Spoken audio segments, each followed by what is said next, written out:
Hello everyone, and let's talk about original Xbox games on Xbox One. Of course, Microsoft announced at their E3 press conference this year that original Xbox games are coming to Xbox One. So this is the top 5 original Xbox games that I want to see on Xbox One. Few caveats here. We've not included Halo on the list because Halo and Halo 2 are already available on Xbox One. They're available via the Master Chief Collection, so they're not on the list. So don't ask, where's Halo, where's Halo 2, because you can already get them on Xbox One, and that's why they're not on the list. So anyway, let's get on with our list then.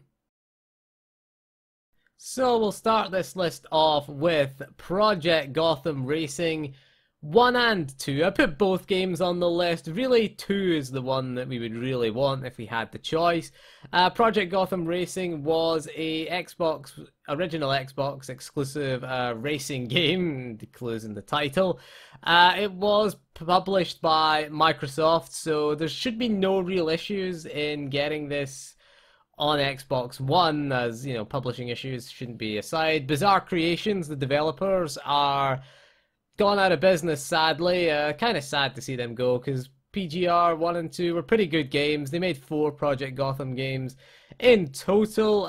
It was a kind of arcadey style street racer. It was a bit less arcadey than a bit less gimmicky than Need for Speed. It also had things like score attacks and had like a drift challenge and things like that. It had like cone challenges as well as regular races. It had a very good online scene, particularly Project Gotham Racing 2. That's the one we would really want. And saying that, if you're gonna port the second one, port the first one as well. Visually, it was pretty good looking at the time. I remember it being one of the best looking games on the original Xbox, and I think deserves a chance to play it again on Xbox One. So it's something that, again, shouldn't be too many issues getting it there. Microsoft, again, it's a first party published game.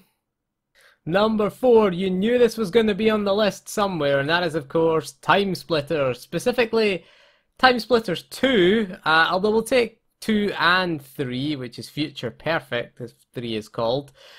2 would be the one that you would really want. Again, we've talked about this so many times. We did a whole video on the... we've done 3 videos. We've done the video for each Timesplitters game, but 2 and Future Perfect were released for the original Xbox. Now, the odds of getting this game are kind of slim, I would say.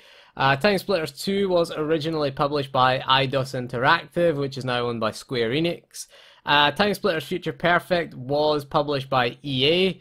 Interestingly enough, Crytek are the company that owns the publishing rights to the Timesplitters franchise, and not Deep Silver. If you remember when Crytek UK was kind of changed to Dambuster Studios and sold off to Deep Silver, they did not acquire... They acquired the home front rights, Deep Silver, but they did not acquire the Timesplitters license. So it'd be up to Crytek at the end of the day.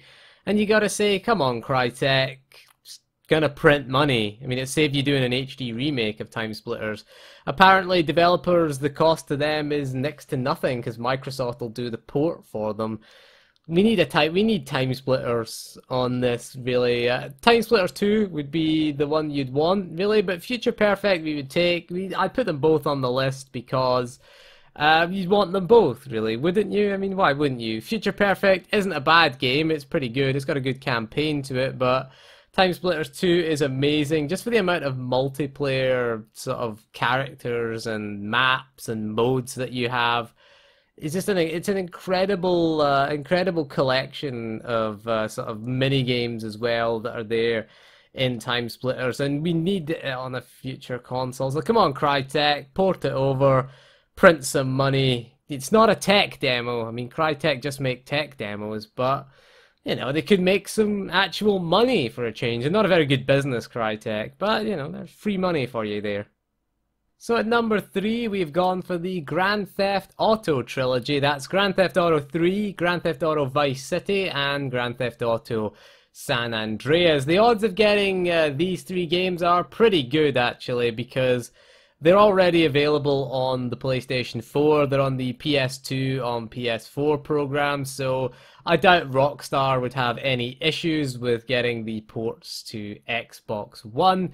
They were released on the original Xbox, albeit a little bit later. There was the GTA Double Pack, which came out, which included 3 and Vice City. And GTA San Andreas came out on the original Xbox as well.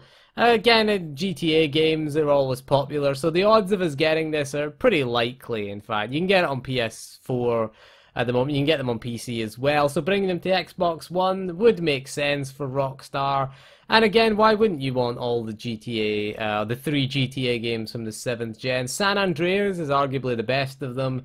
3 is arguably the most dated. Vice City was pretty good, set in the 80s. I would like to see another GTA game set in the 1980s. It was kind of Miami Vice type parody of 1980s America. I love GTA. I mean, it's just a terrific parody. Whenever it's set, it's just a parody of that time period. 3 was sort of early 2000s. It was set, it's kind of a parody of sort of late 90s culture and things like that. Obviously, Vice City is a parody of 80s culture, and San Andreas is set in the 90s, and of course is a parody of 90s culture. Again, Rockstar have brought, Red Dead Redemption to Xbox One via backwards compatibility. That was an Xbox 360 game, and GTA 4, so, Rockstar do bring their games to these consoles, so it would be very likely, I would say, that we're probably going to see the GTA trilogy on Xbox One. Right, on to number 2, we have Shenmue II, which was released for the Dreamcast initially, but was ported to the original Xbox in time for its launch. Really, Shenmue II, quite an underrated game. The odds of us getting this, I would say are pretty decent. I would say fair to decent, really. Again, Sega has had a track record recently of porting their old games. They've done it with Mega Drive games, so you've got like Sonic and things like that. You've got all the Sonic games, Gunstar Heroes. You've seen Sega Saturn games like Radiant Silvergun and Guardian Heroes be ported to the Xbox 360. We've also seen it with the PC recently with Bayonetta and Vanquish. So again, why wouldn't they want to have this on Xbox One? I mean, Shenmue 3 is upcoming, so it would be a good game, a good way to remind people of just how good the Shenmue series really is. The original one did come with a DVD, which told the story of Shenmue. Actually, I saw it in CEX today. £18. Shenmue 2, and that's cheap. That is really cheap. I was going to pick it up, but I've already got it. I've got it on the original Xbox, and I've got it on the Dreamcast, so I was like, do I really want another copy? I think mine cost me about £27 or something like that. I bought mine maybe 2-3 years after release.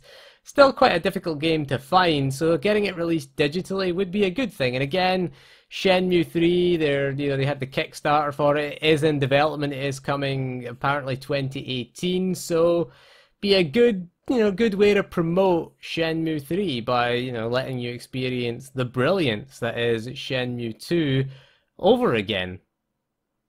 And finally, number 1, we actually couldn't decide, and we just decided to lump all the Star Wars games for the original Xbox in, because the first draft of this top 5, 4 out of the 5 were Star Wars games. So I said, screw it, I'll just put the whole entire Star Wars games on the list at number 1.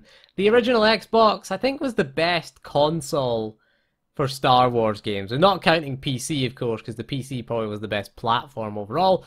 But in terms of consoles, yes, the original Xbox had the best lineup of Star Wars games on it.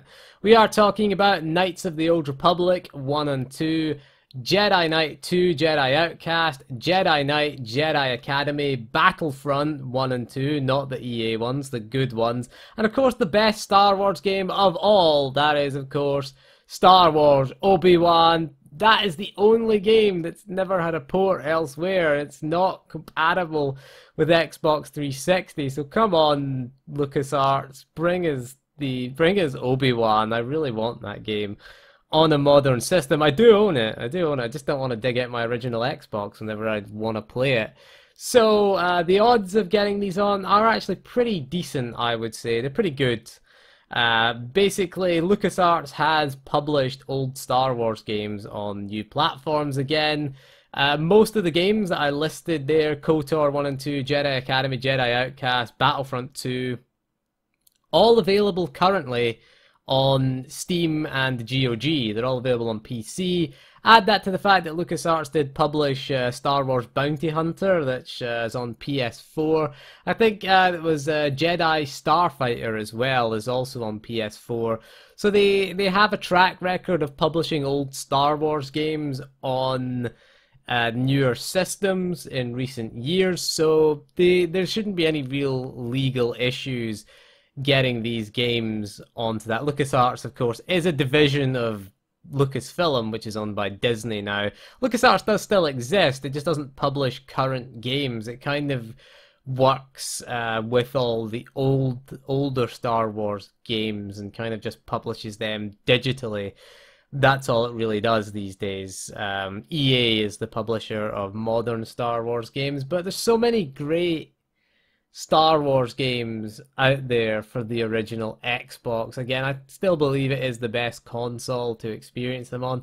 And why wouldn't you want them on Xbox One? I mean, if you get one of them on, they should be able to theoretically get all of them on. KOTOR 1 and 2, probably the highlights. Battlefront 2, Jedi Academy, they're probably the highlights. And Obi-Wan, god damn it, I will not rest until Obi-Wan. Timesplitters and Star Wars Obi-Wan, they are my personal crusades to get on modern systems. So I guess this is one big port beggar episode. Just think of this as one big port beggar top 5. But anyway, that is all for this video. So if there's any original Xbox games that we missed, I know I missed quite a few out, but I had to keep the list to 5, and even then we were way beyond 5 because most of the entries on the list were multiple games, most games in the same series, really, at least.